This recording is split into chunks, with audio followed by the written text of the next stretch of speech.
और खास तौर से आयोजन के साथ साथ चाहे डांस हो चाहे कथा हो, वो भी हमारे जो पुराने इतिहासों से हमारे युवाओं को प्रेरणा देने का जो काम किया, इस दातिल की धरा पर ये यहाँ पर जो भी व्यक्ति आता है और सच्चे मन से जब भी आता है तो उसकी मनोकामना पूर्ण होती है।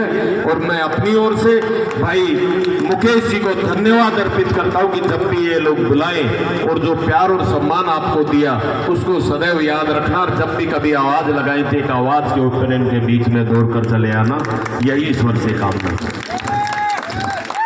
आज का जो इतना अच्छा कार्यक्रम आप सब लोग सुबह से जो इंतजार और जिस प्रकार का कार्यक्रम आयोजित किया, मैं तो मां मनसा से ये प्रार्थना करने आया हूं कि हे मां मनसा, इतनी शक्ति प्रदान करना कि जब भी मैं कोटपुतली की सेवा के लिए तत्पर रहूं, कोई भी गरीब मजदूर किसान मुझे पुकारे और मैं सदैव उसकी रक्षा करने के लिए समय पर पहुंचूं, ये प्रार्थना लेकर इस दातिल की पावन धरा पर आया। आज आप सबको एक विश्वास दिलाने आया हूं, आप सबसे एक विश्वास लेने आया हूं। साथियों, समय बहुत हो गया। जो लोग बात किया करते थे रामराज की, पिछले 10 साल से आपने रामराज देख लिया कैसी स्थिति बनी हुई है इस क्षेत्र में। जब हम बात कर रहे हैं कि पिछले कुछ समय से चाहे बिजली की बात हो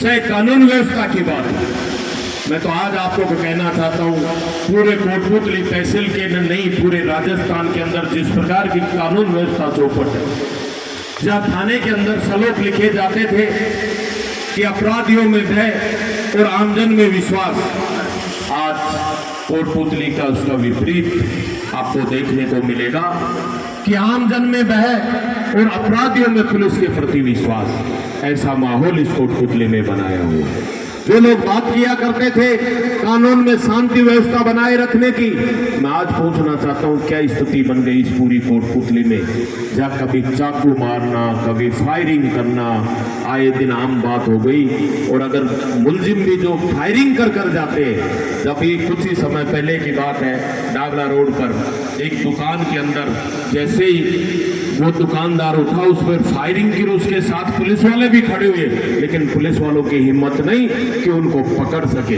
क्योंकि ऐसी कानून लज्जर व्यवस्था इस कोटपुतली में पिछले काफी समय से बनी हुई है।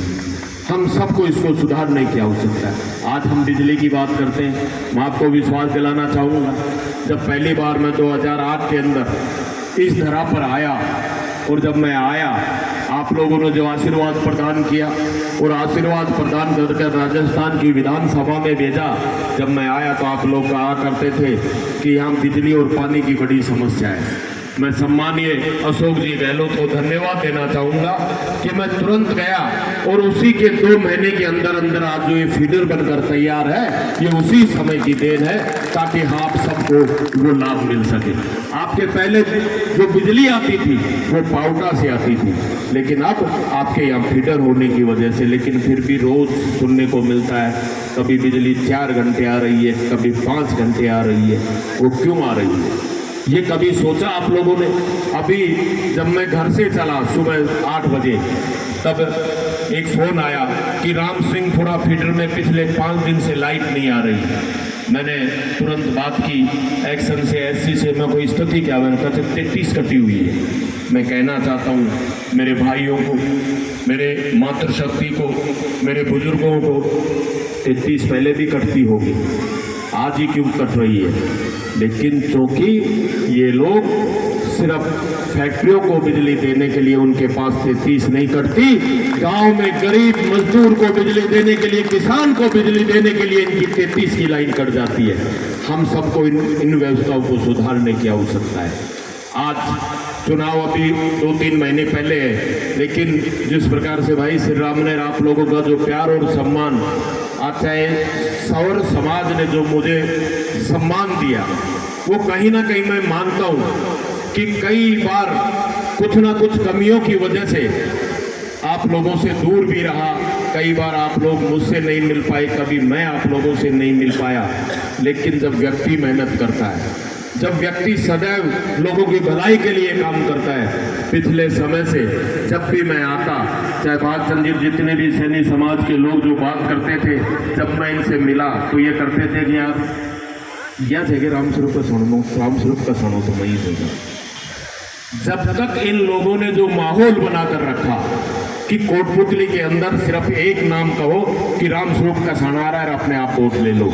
मैंने कहा लोगों से एक बार मिलो, हम अपनी मातृशक्ति को, मैं आपको एक विश्वास दिलाने आया हूँ, आज ये विश्वास दिलाने आया हूँ कि अगर 2023 के अंदर आपने आशीर्वाद देकर राजस्थान की विधानसभा में भेजा तो ये विश्वास दिलाता हूँ कोटपुतली से गुंडागर्दी का नामो निशान मिटा दूंगा, और जो अधिकारियों में यह मरोड़ आ गया है उन अधिकारियों का मरोड़ निकाल दूंगा। उनको इस कोटपुतली में रहने का कोई अधिकार नहीं। जो हमारे गरीब मजदूर की रक्षा नहीं कर सकता, ऐसे व्यक्तियों को अपने आप में कानून व्यवस्था में सुधार लाएंगे। साथियों, मैं आज आपको विश्वास दिलाने आया हूं कि 36 समाज को साथ लेकर आगे बढ़ूंगा। 36 समाज जब भी आप कभी पुकारोगे, आपकी एक आवाज के ऊपर दौड़कर चलाऊंगा, आपके लिए सदैव वो कार्य करूंगा जिससे आपके मान और सम्मान में बढ़ोतरी हो। हम सब लोग मिलकर काम करते हैं। आज जो लोग पहले, कई बार तो मुझे बड़ी दुख होता था कि मैं जब किसी से बात करता तो ये कहते रामस्वरूप नहीं, क्योंकि इन लोगों ने एक माहौल बना दिया कोटपुतली के अंदर, गुंडाराज हो गया, रामस्वरूप आ जाएगा तो आप निकल नहीं पाओगे। क्यों कहा इन्होंने?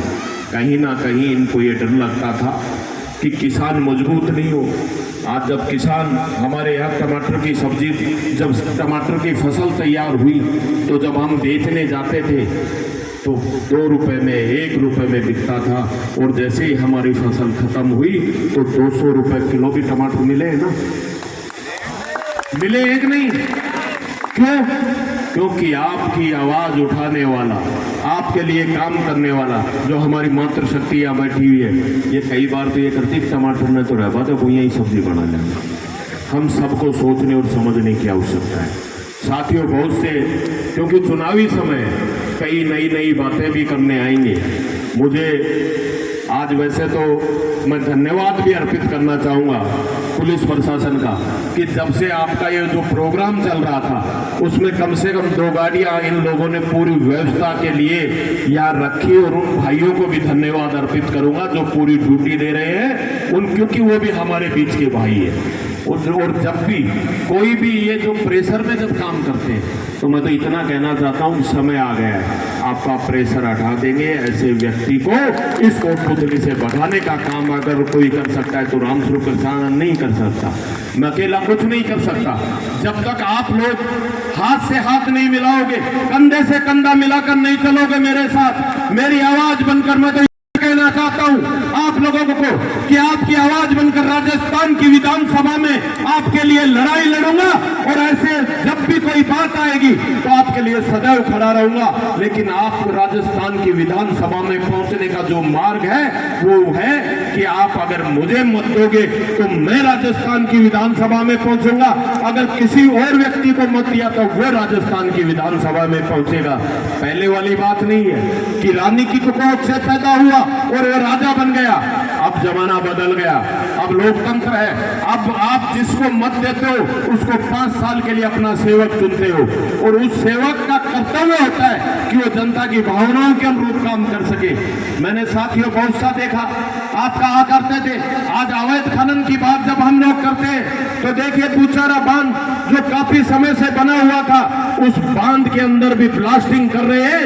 ऐसे लोगों को हमें खदेड़ना है, इन लोगों को भगाना है, और उनके लिए हम सबको एक होने की आवश्यकता है, हम सबको संघर्ष करने की आवश्यकता है। साथियों, मैं तो आपको इतना विश्वास दिलाने आया हूं कि जो सभी समाजों ने इस मंच के माध्यम से मुझे जो साफा पहनाया, मैं तो यह विश्वास दिला सकता हूं आपको, मेरी मातृशक्ति को, मेरे नौजवान भाइयों को, और जितने भी मेरे बुजुर्ग बैठे हुए उनको सिर्फ एक विश्वास दिला सकता हूं कि साफे की लाज रखूंगा, सदैव वो कार्य करूंगा जिससे कोटपुतली का मान और सम्मान बढ़े, आप लोगों का मान और सम्मान बढ़े। आपके लिए काम करूंगा।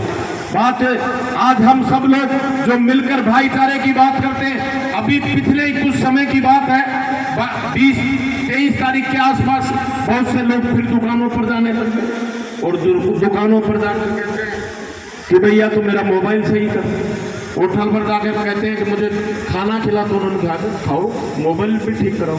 बोल तुम पता को ना कि राम स्वरूप का साना का आदमी ना, ये वही बहरूपीय है जो हम सबको बदनाम करने की कोशिश कर रहे हैं। मैं आपको विश्वास दिलाता हूं, चाहे मेरा भाई हो चाहे मेरा बेटा हो, अगर कानून व्यवस्था बिगाड़ेगा तो उसको जेल में डालने का कोई काम करे या नहीं करे, लेकिन राम स्वरूप कसाना करेगा ताकि कोटपुतली में शांति व्यवस्था कायम हो सके। हम आप लोगों के लिए अभी भी मैं कहना चाहता हूं, बहुत से लोग बात करते हैं, मैंने अभी कुछ मैंने बात भी की है, मैंने थाने में रिपोर्ट भी कही है कि कहीं भी कोई भी व्यक्ति ये कहे कि मैं राम स्वरूप कसाना का आदमी हूं और ये फ्री में काम करवाना चाहता हूं, तो सिर्फ एक बार फोन कर देना, कम से कम उस व्यक्ति को पकड़ के रखना, आपको पता चल जाएगा कि वो बहरूपीय है कौन और कहां से आए हैं और कहां जाएंगे, ये सब कुछ आपको पता चल जाएगा।